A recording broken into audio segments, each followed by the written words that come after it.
Hi, welcome. This is our BLA number 3.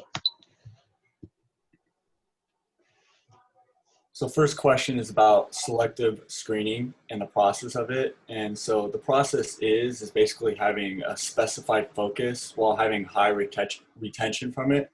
But however, it does cause misengagement and retention from other information.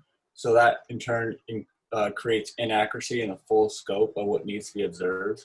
And it's also not gathering all the information. And this can be necessary for like picking out what is more important at hand.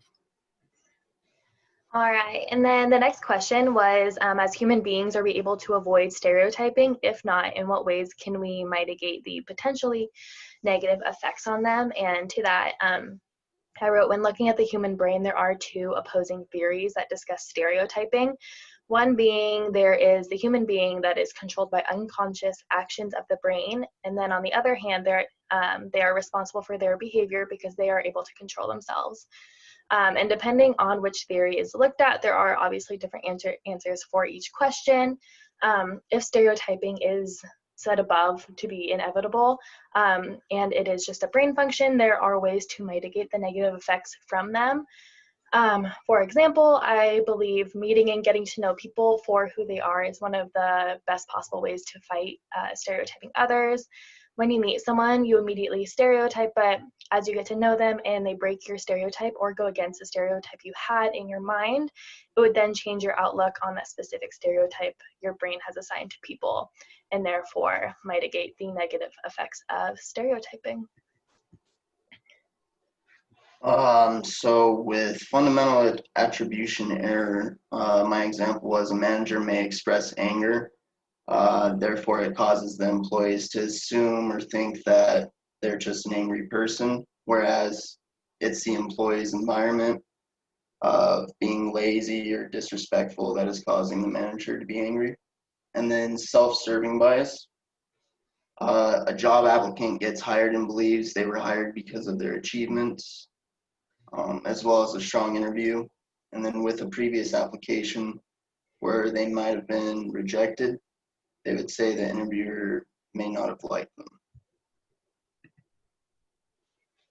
All right, I'll be talking about negative reinforcement. And one example of negative reinforcement is when a child runs away from their parent in a public setting. And once the parent finds the child, they might raise their voice at the child as punishment or make them do extra chores. And it's only to encourage them not to run away in a public setting again. And another example I have is for a business setting.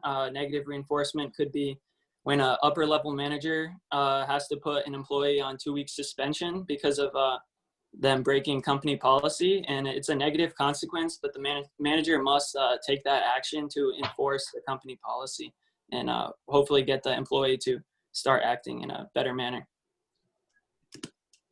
And now moving to the OB5. McClelland's acquired needs theory assesses a person's need for achievement, need for affiliation, and need for power.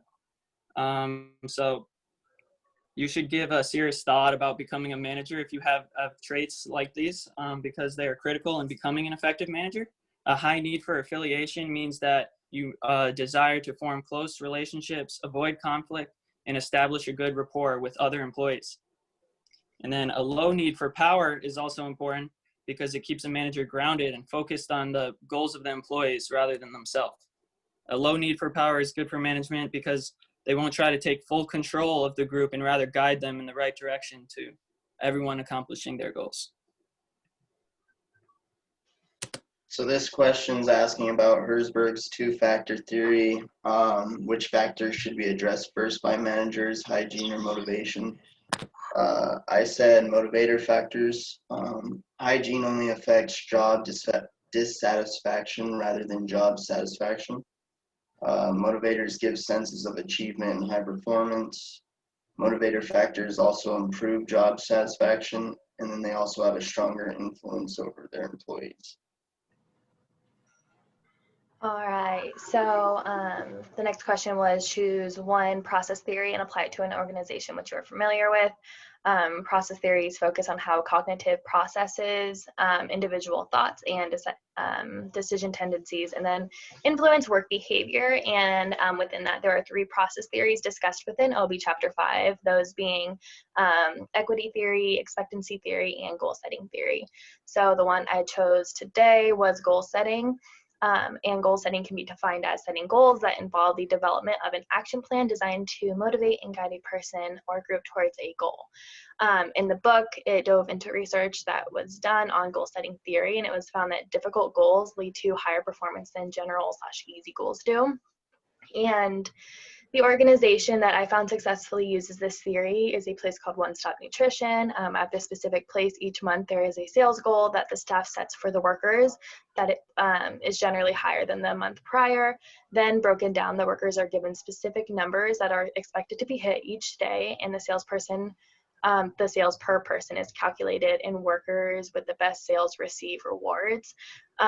So by the company One Stop Nutrition setting that goal and showing all the employees and then breaking it down for what they need to achieve, it helps them work harder and work to get more sales to help reach that goal in the end.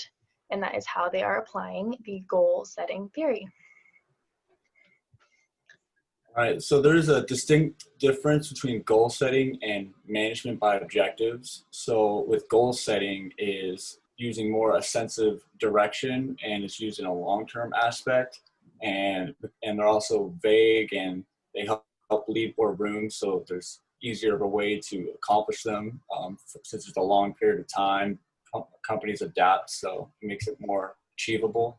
And then for the management by objectives, they're more step-by-step procedures and on what to perform, but they're also compared to the achievements that are already made to help meet that goal setting that you have. And so that means that they're more specific and they have a bunch of tasks that help work toward that long-term goal.